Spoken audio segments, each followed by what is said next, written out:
Welcome back into the Sports Source. This segment of our program brought to you by Calhoun's. College football playoffs in tomorrow night. If you're having people over, the best thing to do, have Calhoun's cater the thing. And when I say cater, it's easier than that. All you have to do is call them, put in an order for a Feed 5 or Feed 10 family pack or one of their party platters. You can go to calhouns.com to see what all you can mix and match in these things. They prepare the food. They provide the utensils, the plates, the napkins, all that stuff. You can even get beer to go from Calhoun's. It's a great deal. And then you got the NFL playoffs. So all you guys out there who want to have the friends over and the wives and the girlfriends don't want to make a mess in the house, say, I got it covered. I'll go to Calhoun's. I'll bring in the food. I'll just box it up and throw it away. Calhoun's, a taste of Tennessee. All right, I want to welcome in the next member of our panel. Ryan Callahan joins us. You cover recruiting for GoVols247.com, which is why I'm going to start with you on a recruiting question. It wasn't unexpected yesterday, but Tennessee got a good commitment yesterday. Somebody who really wasn't targeted to Tennessee until Jeremy Pruitt and his crew got involved. Yeah, it wasn't even on the radar for Tennessee. Tennessee wasn't a factor. Alabama was the perceived favorite. Jeremy Pruitt goes to Tennessee. Suddenly, Tennessee's not only in play, but he names him the leader less than 2 weeks later. He still hasn't been to Tennessee's campus, and he just committed to Tennessee. That shows you recruiting can be all about relationships, and this is a good example of that. Jeremy Pruitt, a big deal to him. Good relationship with his coach, Rush Probst, at his high school down in South Georgia, so that's definitely a big deal and a big part of why Tennessee got it. And the kid's name? J.J. Peterson, four-star linebacker.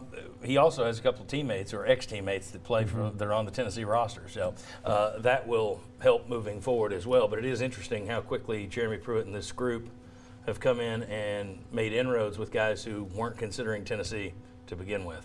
Josh Ward, you cover recruiting for WNML. Your radio show, Football Futures. When can people hear that? Is that going on right now? Every Saturday, 10 until 11. Yeah, Saturday morning. I was just asking that so the people at home. I know I'm always That's right. dialed in, headphones, I'm there. You can also go back and listen as well on There the you go. website and the app. That's right. It's available. You cover recruiting, so let me ask you.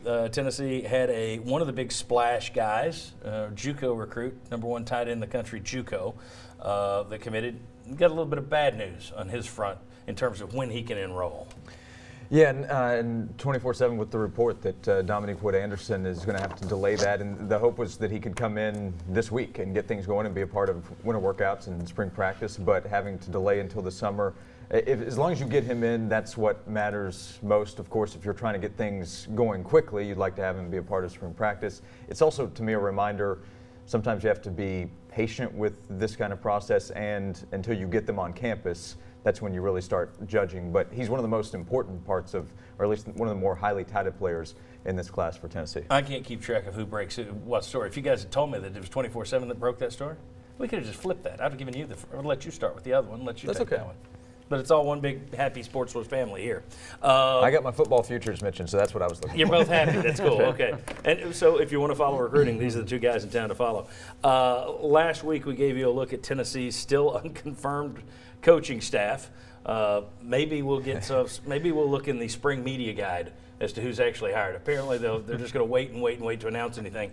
But we showed you last week that the odds-on favorite to become the new receivers coach was Brian McClendon, the receivers coach at South Carolina, pending the offensive coordinator job at South Carolina. Well, they had a nice game coming back to beat Michigan in the bowl game, and he's going to stay with South Carolina as their offensive coordinator.